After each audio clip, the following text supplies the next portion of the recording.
Hello everyone, this is New World Updates and today is the 30th of April 2023. We are now at 431 days of the Russo-Ukraine war, and here are the latest reports on the ground.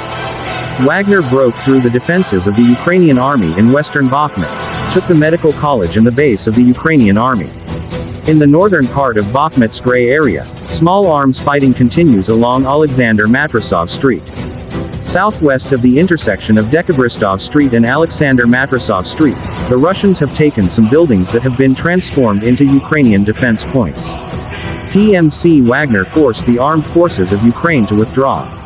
Fighting continues near the intersection of Lebanevsky and Osvoboditelny Donbass streets, near multi-story buildings northeast of the intersection.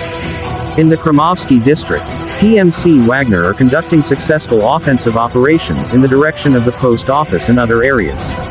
On Tchaikovskogo Street, after the liberation of the Bakhmut Medical College, fighting is now taking place opposite the famous intersection in the direction of the school No.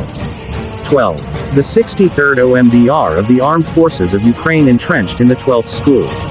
Only around 6% of the city remains under Ukrainian control. Russian army volunteers and several PMCs mop up one of the roads leading to the city of Bakhmut after attacking a convoy of armed forces of Ukraine reinforcements that tried to break into the Bakhmut city. Most of the Ukrainian reinforcements heading for Bakhmut are destroyed by Russian artillery on their approach, but some small units sometimes manage to slip through. A Ukrainian armored group with 3 BMP and civilian vehicles managed to break through to Bakhmut under heavy artillery fire, but the convoy was ambushed on one section of the road. As a result, the vehicles were destroyed and everyone inside was killed.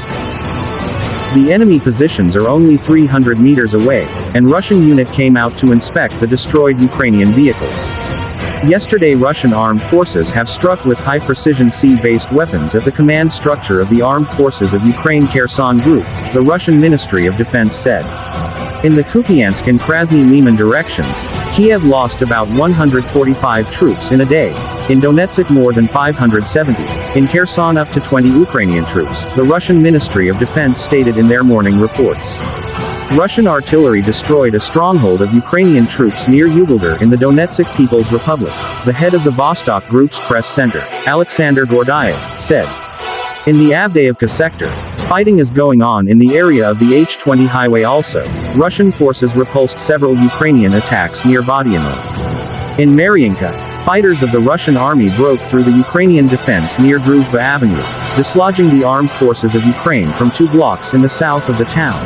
Russian troops are also storming the armed forces of Ukraine positions in the Gorgaz area. The mayor of Yasinovataya said that 2 people have been killed as a result of the shelling of the town by Ukrainian troops.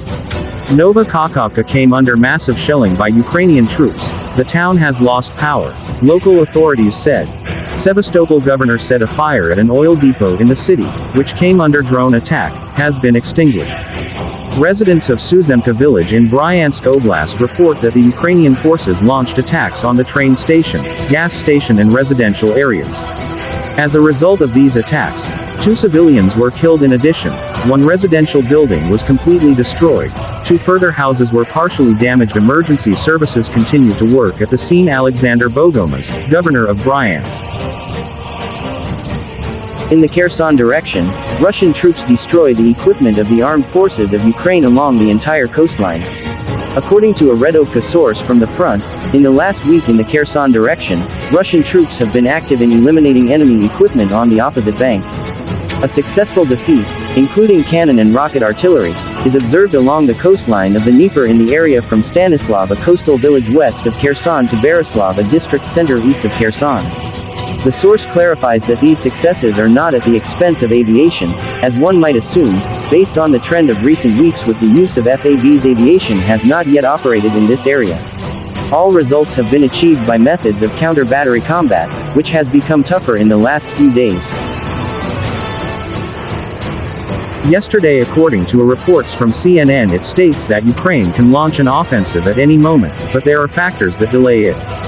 The first and main factor is the Russian line of defense. The Russians had almost half a year to build a complex defense complex. Breaking through will be a huge test, writes CNN. Russian defenses, layers of anti-tank ditches, barriers, minefields and trenches for hundreds of miles along the winding southern front. Satellite images show thousands of defensive positions over a wide area, in the southeast of the Zaporozhye region.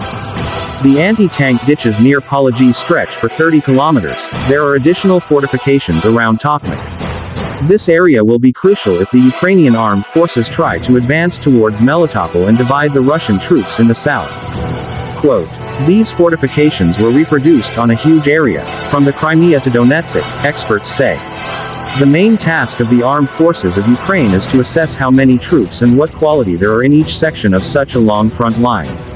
The blow will be delivered where the positions are weaker, because the first offensive impulse is critical. The second factor of delay is the absence of a moment of surprise. Ukrainian officials have acknowledged that, unlike the surprise takeover of most of the Kharkiv region in September 2022, they may lack the element of surprise in a larger counteroffensive. Quote, "In an ideal scenario, Ukrainian armored columns break through the layered Russian defenses in a weak spot, quickly advance behind Russian lines and threaten control centers such as military headquarters and supply centers. Quote, "But the danger is that the counter-offensive could turn into a division-level battle that turns into a series of platoon clashes, in which the armed forces of Ukraine get bogged down. The third factor is that Russia maintains a clear advantage in the air, and this could be decisive in slowing down Ukraine's advance. Quote, "Therefore the timing of the Ukrainian troops' counterattack in the Zaporozhye region is being pushed back. Russian servicemen shot down a US-made Quantix Recon drone in the Zaporozhye direction. The American drone was used by the armed forces of Ukraine to conduct reconnaissance and prepare for sabotage operations. During the study of the drone, it was revealed that it carries out automated data collection and is able to conduct reconnaissance of the area without the direct intervention of the operator. That's all for now, and thanks for watching my video. If you enjoyed my video, please help me by liking my video and make your comments to tell me what you think. Also subscribe to my channel and turn on the notification button so that you will receive a notification at any time I post a new video. See you in my next video.